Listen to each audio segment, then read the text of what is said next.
all of those things map to the same issue, which is the beliefs that you have. I wish I believed this. Say it to yourself every day for a year and you're going to believe it. So Patty, I am working on a new training course. Haven't talked about it yet anywhere. I was going to put something out last week, but I'm like, nah, I'm going to wait until it's totally done. But it's called Merchant Sales Mastery. Okay. Like a And it master is, class? yeah, sort of. It's a Mhm. lot bigger than that, but it's going to actually be about a 30-hour video training course I'm putting together, and it includes an interactive live event. And so it's going to be kind of the ultimate, if you are, whether you're new or experienced in merchant services, if you just want to become a payments expert and really grow and build a business, this is going to be the authoritative course for that. And so I've been working on it I've been working on it for 12 years. It Of took me 6 course. months to put this one together, but Right. anyway, but in the process of doing that, I kept coming back because I think me, my content, I like to be just very informative and practical. Right.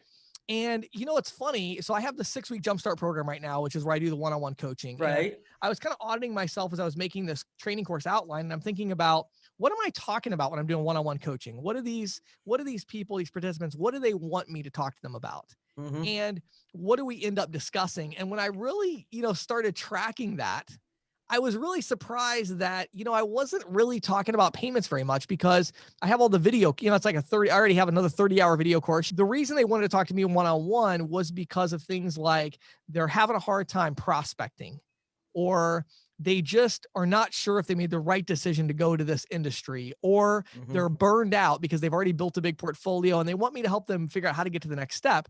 Right. And all of those things map to the same issue, which is the beliefs that you have. Right. The beliefs that you have about yourself, about your work, about your industry. And so I actually put a fair amount of time into creating a section of the Merchant Sales Mastery that talks about your beliefs as a payments expert. And I wanted to just kind of briefly talk about a couple of these things that I think are so crucial and just don't get talked about enough.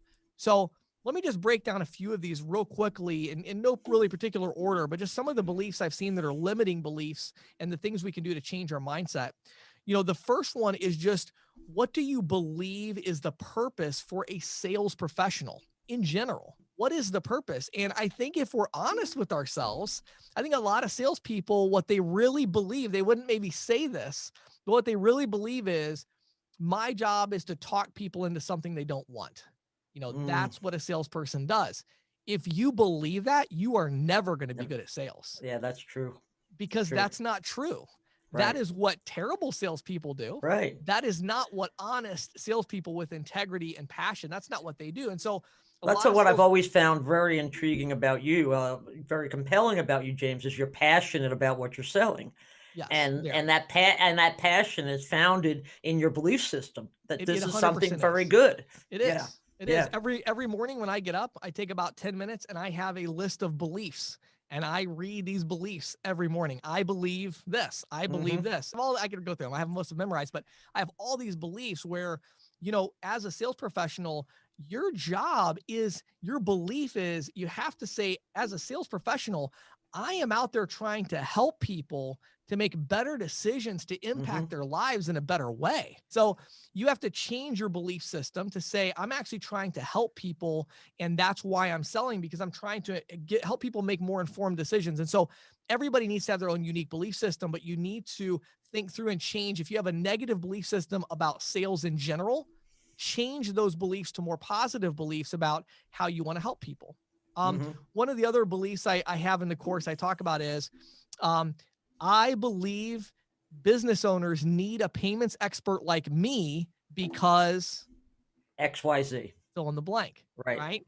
Right. And when I talk to participants in the 6-week jumpstart program about this, I a lot of times get the silence. I you know, bet. Sure. uh, I don't know. Why do business owners need me? I need them. I want their money. I want to Right. get residual, but why do they need me? And if you don't understand why they need you, that's probably another good indication of why you're not making very many sales, right? Right.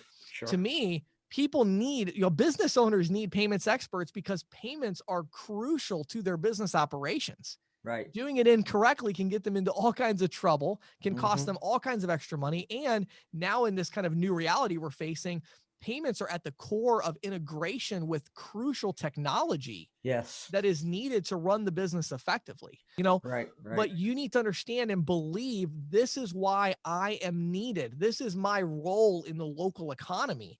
And if I was not part of the local economy, it would be worse because Hmm. I would be missing. And there's something I do. I'm That is helpful. that. And Yeah, that you know, sustains the local economy, of it course. does. It does. Yes.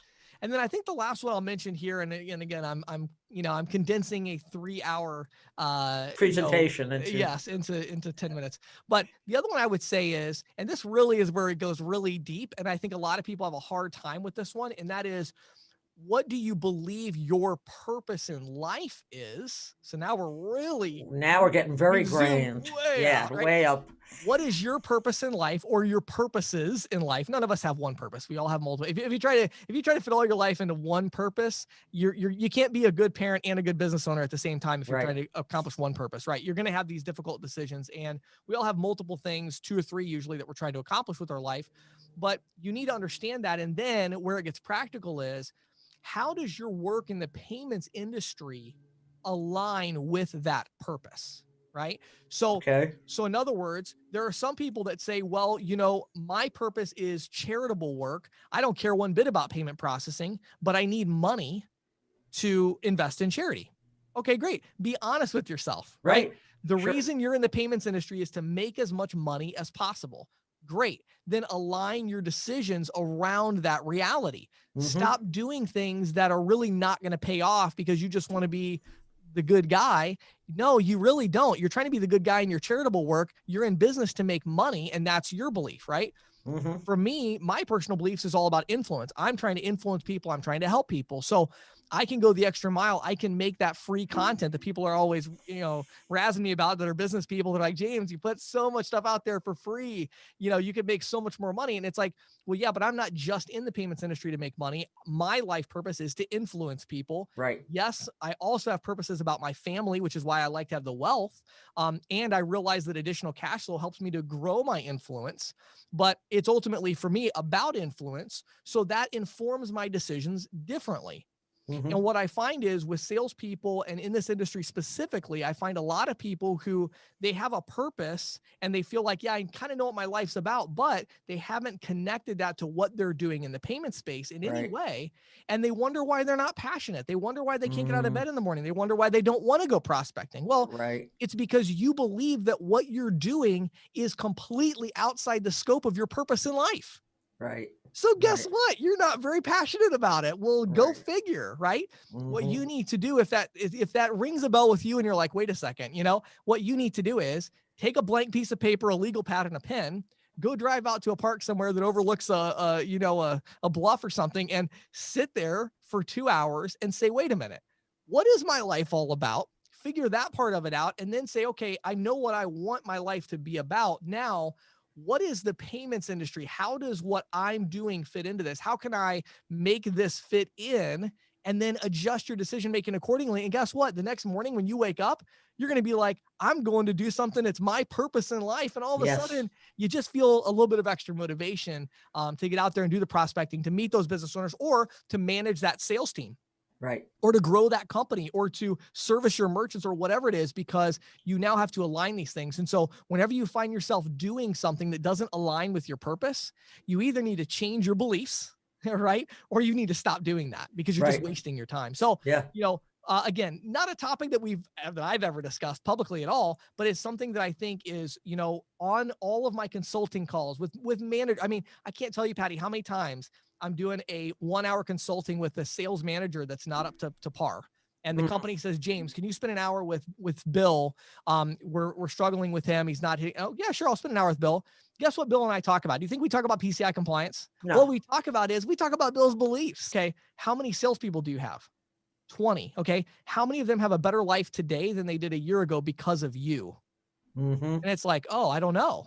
Okay, well, why don't you get up every day and try to do that? And then by doing that, guess what? You're gonna, they're gonna make You're more going to do sales. better. Yeah, you're going to do Sure. better in all these other metrics, but you first have to connect the dots to your mission and your purpose in life. And so I think these negative beliefs can really limit us, and we've got to kind of turn the corner on that a little bit and replace those with positive beliefs. So Right, hopefully, if right. you're out there and you've got these negative beliefs, hopefully this will encourage you to take a little bit of time to identify those negative beliefs and replace them with aspirational positive beliefs of, I wish I believed this. Okay. Right. Say it to yourself every day for a year, and you're going to believe